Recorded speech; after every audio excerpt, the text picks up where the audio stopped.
Hey everyone! In today's video, I'm going to show you how to pay for your Uber rides using Uber Cash. Let's jump right in.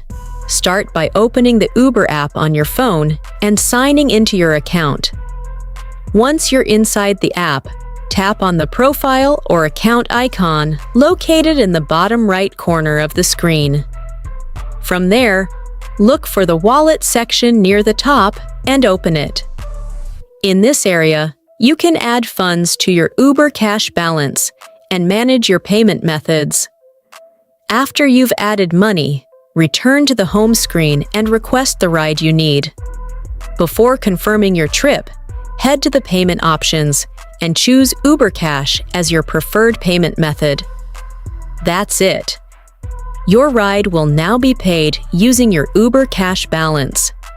If this guide helped you out, make sure to give the video a thumbs up and subscribe for more easy tutorials.